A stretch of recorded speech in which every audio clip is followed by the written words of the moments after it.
Shabbat Shalom, everyone. This week's Torah portion, I think, is very significant for our particular situation today because it is called Shof'tim, and Shof'tim is the word that means judges. And in this portion, the Torah lays out standards for judges, for uh, local and higher courts, and also for the leadership of a king. And so these are character traits, character qualities that are important in both judges and in kings in their own sections in Deuteronomy. And we are looking at chapters 16, 17, and 18. And we all know, I think, how this parsha begins. Tzedek, tzedek tirdof. Justice, justice shall you pursue. And the word tirdof means pursue. It's an active verb, to run after, to chase. And it's used in many contexts. And here, the implication is that attaining justice is not passive. It is not a passive activity. Justice doesn't just happen. You must seek it out. And you must actively ensure that there is justice in the land. And Shof'tim and Shotrim are the judges and the court officials who make judges so important and who make this whole parsha make sense in generation after generation as a standard of character, that the judge shall have no favoritism for the wealthy, but also no favoritism, no excess sympathy for the poor. The judge must be fair, must be moral, must follow the teachings of the Torah. This is most important, and it almost doesn't matter whether this is a judge in a local court or whether this is a judge in a higher civil court. Of course, we know in the context of the Torah that religious matters are, of course, judged by the Levites, the priestly class, and yet at the same time, here is another aspect of building a just society. That judges are to be persons of character. They do not need to come from a particular class or clan, and that may be radical in its day in the ancient world. And they are to be town elders, but elders in the sense of, again, the quality of their character, not their chronological age. Their understanding of community norms, of community standards and traditions to ensure that the judgments that they make are in line with the community standards. And so we see this laying out of a system. And it was probably an expression of the local customs that already existed in Israelite villages in the First Temple period, that those systems, those customs were brought into the view of the Torah as a societal norm. And perhaps on the one hand, the Torah then in Deuteronomy gives sort of an official sanction to these traditions, and on the other hand, brings them into a worldview for the land of Israel that respects them, but also exerts kind of a measure of control by providing the context of Torah. At the same time, though perhaps not chronologically, but in this portion, we see that the king is mentioned. And of course, at this time, the Torah presumes that there is no king. In reality, we know that by the time Deuteronomy was written, there were kings. But the Torah here is presuming what we would call the pre-monarchical society of Israel. And the Torah talks about, in this portion, the quality of character of the king. That the king is subject to the laws of Torah, that the king is not only subject to the laws of Torah, but that the king is required to have his own copy, perhaps even to write his own copy of the Torah, to keep by his side, to read it every day and use it as his guide. And not perhaps in the sense of specific statutes, but in the sense of, is he guided by the moral precepts? The king is not to have too many wives or too many horses, both symbols of power and authority, and also symbols of extravagance. So there's a certain material modesty that is recommended for a king. The king is to be part and parcel of the world of Torah.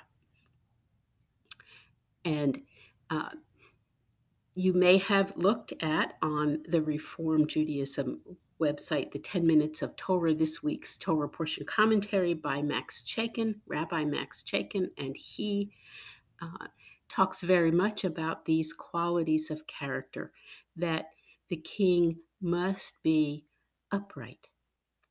And when we say tzedek, tzedek tirdof, that the king is also part of the system of righteousness. When Deuteronomy talks about the local leaders, again, this is the systematic view. This is the worldview of the Torah, meant for people living in an agrarian society, but also those who live in towns and cities.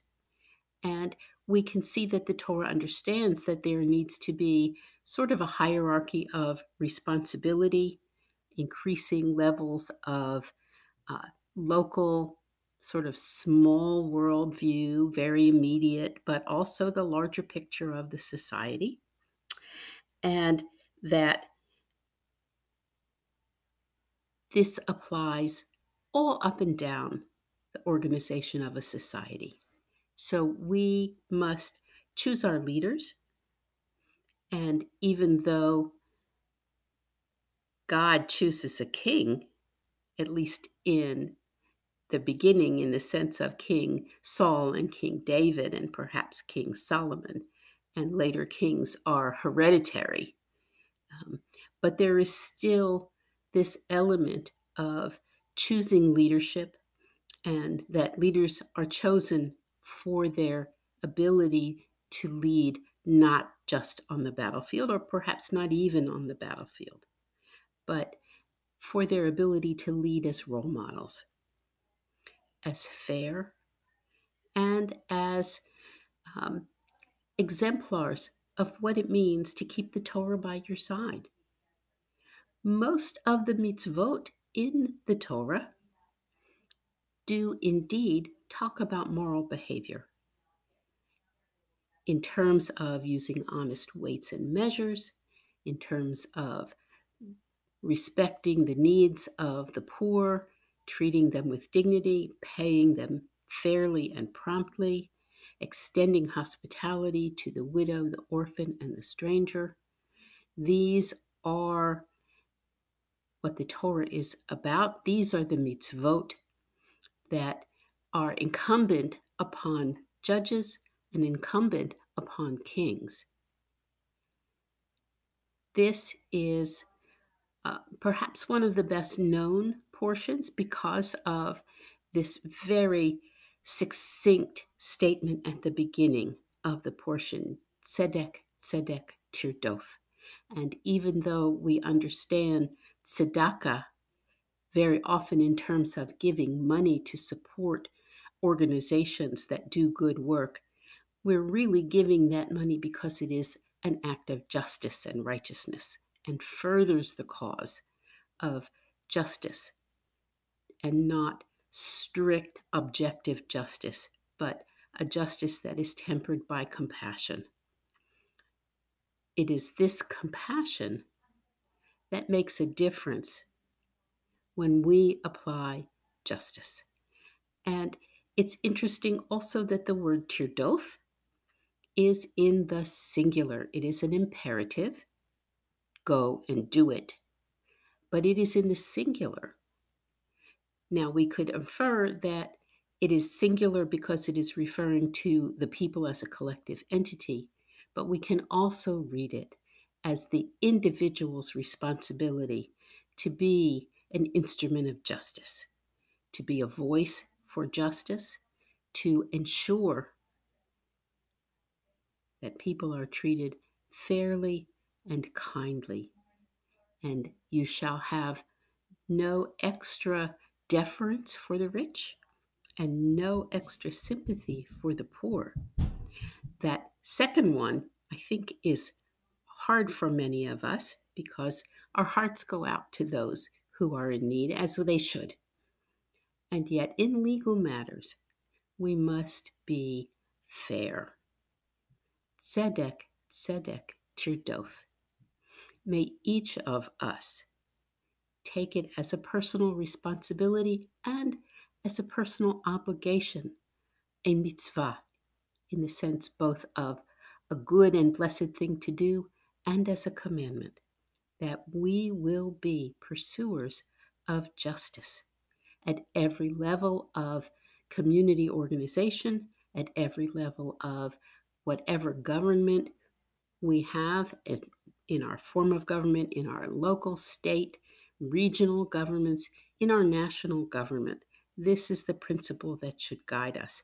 And by saying tirdof, you in the singular, that is a message for each and every one of us, that we are to be voices for justice in our own communities, that we should be actors, that we should take a stand, that we can make a difference. And I think it's that sense that we matter, that we can make a difference, that is really being discussed at every level of our society today. What difference do we make? How do we seek justice? May this Shabbat see you resolve to be a pursuer of justice, to be that particular kind of blessing in your community, in our society. May God bless you in all of your efforts to be a seeker of justice. Shabbat Shalom.